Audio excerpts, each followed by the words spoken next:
Hi, my name is Joe Lalli. I'm a researcher, MD PhD student at the Donald Worling Lab in the Department of Genetics. And today I'm here to talk to you about my poster about some new software developed called PiMaker. PiMaker is a tool to quickly calculate evolutionary summary statistics across a wide range of organisms, and to do so at scale with large populations. Primarily, it's focused on calculating pi and DNDS. Pi on the left here is nucleotide diversity, and it's basically the average likelihood of two reads from a given population being identical at a given site. It's a measure of how degenerate an individual nucleotide is. Conversely, nucleotide divergence is a measure of two different populations and the average number of genetic differences between those populations.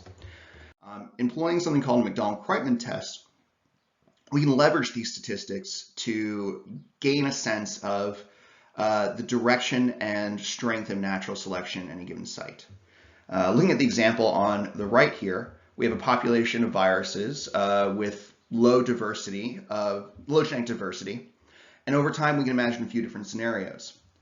If our non-synonymous, in blue, diversity increases compared to the number of silent mutations or synonymous mutations, we might expect to see something called diversifying selection, where the current sequence is not fit for its environment, and mutations that affect nucleotides or affect amino acids are actually more fit without regard to the identity of those mutations.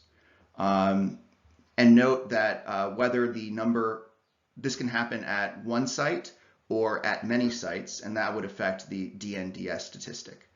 Conversely, we can imagine a scenario where we see a decrease in diversity over time.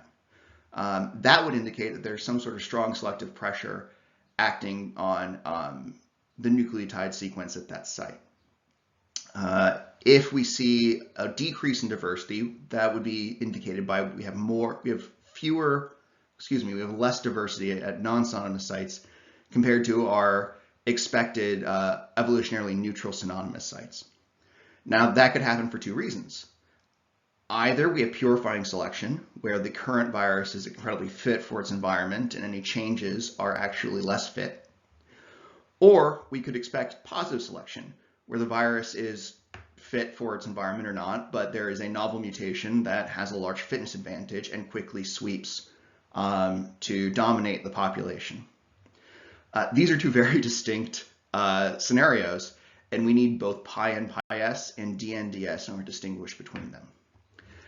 However, a lot of these tools that calculate these statistics don't take advantage of the fact that this calculation is embarrassingly parallel. We're trying to apply a simple calculation, multiplying the number of reads of each identity in order to calculate the number of transitions or transversions, and then taking the pairwise average of those numbers, and then taking the average over any given region. That can be done for many different sites at once. In this example, we're taking a look at a lysine residue and the terminal A at that site. Note that because this reference is an A, we don't expect to see many C to G, C to T, or G to T ratios, and 99 times out of 100, these automatically sum to 0. If you do have something that's very degenerate, this formula is able to handle it. And I'll note here that this math is taken directly from the Nelson Hughes paper illustrating this technique for viruses called SNP-Genie.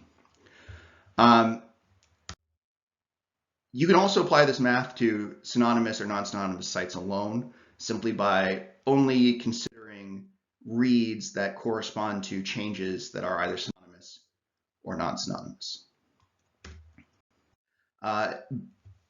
Because this math is just doing the same simple calculation at all, 13,000 sites in influenza, 3 billion sites in humans, you just take the number of reads at each site that correspond to each nucleotide, arrange them in a grid.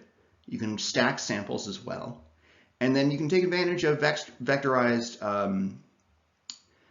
computer instructions used in a common software tool called NumPy. For example, if you want to zero out all non-synonymous read counts, you can simply multiply by a matrix of zeros and ones and zero out all the reads that are only relevant in non-synonymous mutations. And then you can perform that math on everything all at once. It only requires one CPU instruction per axis, which means that this scales very well to a large number of samples and a large number of genotypes.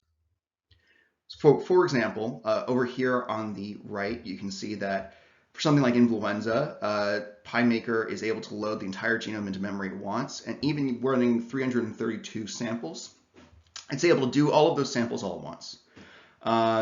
And you see about a 2 log improvement over SnpGenie and a 1.5 log improvement, in runtime over PiMaker.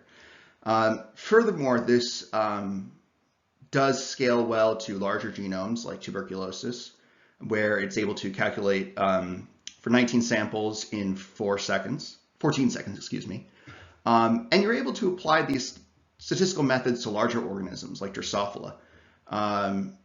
In my hands, PiMaker, or population, which is the commonly used tool for large-scale population statistic calculation, took on the order of like overnight to calculate 2 to 8 samples, whereas my PiMaker was able to do so in 30 minutes. Because of the efficiency, we're now able to apply this kind of math to something as large as the human genome, where PiMaker is able to calculate the pi and pi s at human genomes in about 2.5 hours.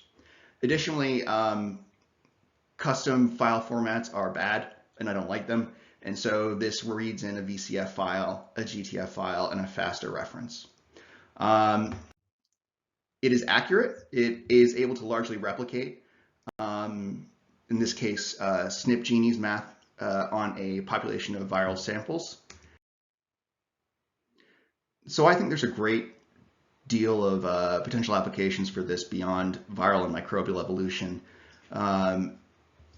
In particular, I want to draw your attention to the idea of using this in tumor heterogeneity studies. Right now, most studies that I've seen that you examine the degree and direction of natural selection in tumors focuses primarily on doing single-cell sequencing studies and then regenerating within sample clades. And I think that's not necessary for a lot of the goals that we have. PiMaker would allow you to determine which sites are natural selection and the direction of selection at those sites, and that's all you really need.